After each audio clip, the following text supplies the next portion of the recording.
Panitia Pesparani rapat evaluasi pertanggungjawaban penggunaan anggaran.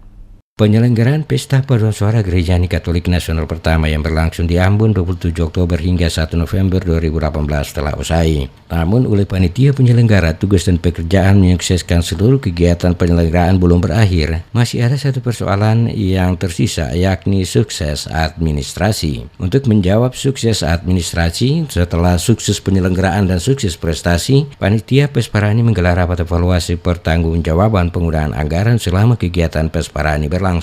Sekretaris Pesparani Katolik Nasional pertama Titus Renwaren dikonfirmasi sejumlah awak media di kantor Gubernur Maluku Senin kemarin mengakui rapat evaluasi pertanggungjawaban keuangan dilakukan untuk mengetahui hal-hal yang belum diselesaikan oleh panitia dalam menyukseskan kegiatan itu. Hal ini penting dilakukan sehingga ke depan tidak menimbulkan persoalan di kemudian hari. Dikatakannya setelah semua administrasi pertanggungjawaban penggunaan anggaran diselesaikan oleh masing-masing seksi, hasilnya oleh panitia akan diserahkan kepada auditor inspektorat dan BPK untuk melakukan audit. Kita kan sudah sukses besar. Saat ini dari instrumen evaluasi yang diajukan itu, seluruh provinsi di Indonesia ini hampir memberikan penilaian 9. Artinya bahwa apa yang kita selenggarakan itu baik, bahkan sangat baik.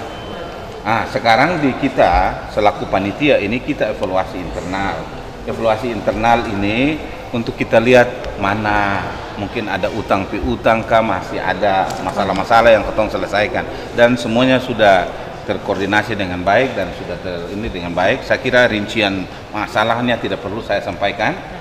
Yang penting bahwa semua ini akan kita sukseskan, itu namanya sukses pertanggungjawaban, agar semuanya berjalan dengan baik. Seperti diketahui, perhelatan akbar Pesparani Katolik Nasional pertama ditutup oleh Menteri Pemberdayaan Perempuan dan Perlindungan Anak Yohana Yembise. Para juri memutuskan Provinsi Kalimantan Timur sebagai champion sekaligus mematahkan ambisi tuan rumah Maluku untuk menyapu seluruh medali emas pada seluruh mata lomba. Dari 12 mata lomba yang dipertandingkan, tuan rumah hanya mampu menyabet 1 medali emas dari kategori paduan suara dewasa pria. Sementara sang juara umum asal Bumi Hitam Kalimantan Timur berhasil membawa pulang 7 medali emas dengan raihan poin tertinggi yakni 229 poin dari kategori lomba Mazmur Anak, Mazmur Dewasa, Paduan Suara Anak, Paduan Suara Dewasa Wanita, Paduan Suara Dewasa Pria, Paduan Suara Gregorian Dewasa, dan Cerdas Cermat Remaja.